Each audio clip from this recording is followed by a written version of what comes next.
द्वितीय स्कंद 5वां अध्याय।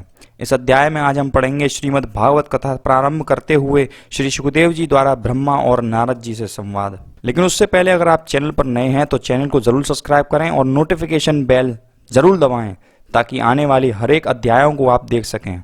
तो चलिए शुरू करते हैं। श्री सुखदेव जी बोले, हे राजा परीक्षित, प्राचीन काल में एक बार देवर्षि नारद जी ने अपने पिता ब्रह्मा जी के पास मिलने के लिए पहुंचे। उस समय ब्रह्मा जी श्री नारायण जी के भजन में मग्न बैठे हुए थे। नारद जी उन्हें देखकर अपने हृदय में इस प्रकार सोचने लगे कि समस्त सृष्टि के रचने वाले पितामह ब्रह्मा जी यह किसका ध्यान कर रहे हैं? क्या कोई इनसे भी बढ़कर है जिसके भजन में यह इतने लीन हो रहे हैं?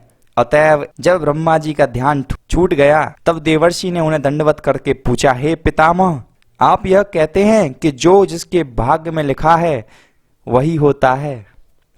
इधर मैं देखता हूं कि आप समस्त सृष्टि को रचकर पुनः उसका इस तरह संहार कर देते हैं जैसे कोई मकड़ी अपने मुंह में जाला निकलने के बाद पुनः उसे स्वयं ही खा लेती है।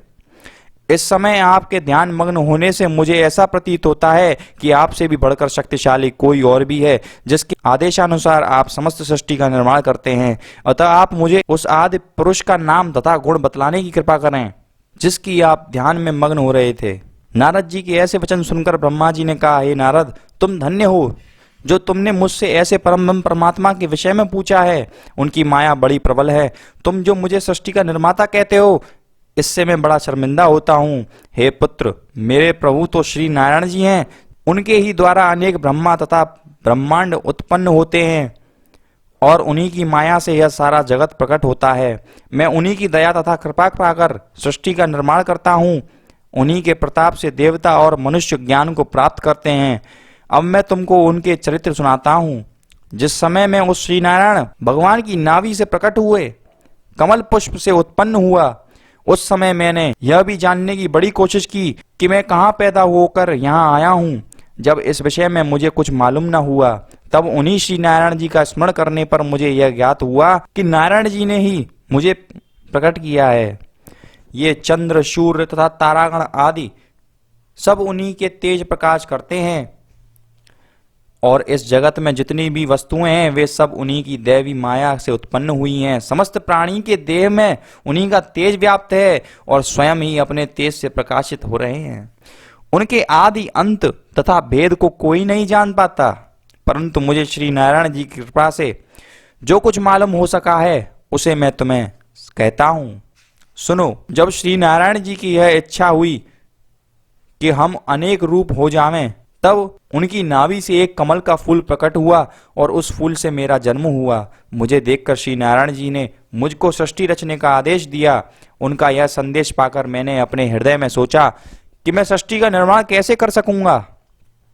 तब श्री नारायण जी की दैवी माया से सात्विक, राजस एवं तामस की उत्पत्ति हुई।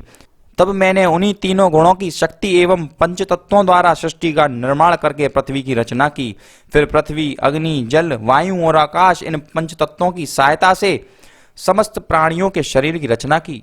मैंने जिस पृथ्वी को कमल के पत्ते से बनाया था जल पर नहीं ठहरती थी, इसलिए वह 1000 वर्षों तक लगातार डगमगाती रही।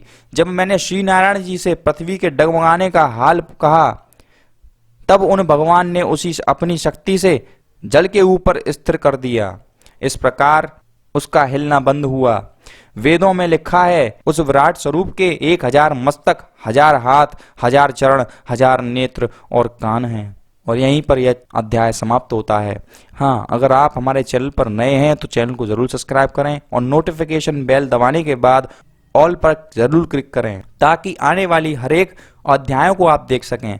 और हमारी आपसे एक विनती और है कि आप वीडियो को जरूर शेयर करें ताकि हमारे भारतीय भाई जो अपनी संस्कृति से विमुख हो चुके हैं, दूर हो चुके हैं, उन्हें अपनी संस्कृति की ओर रुझा सकें।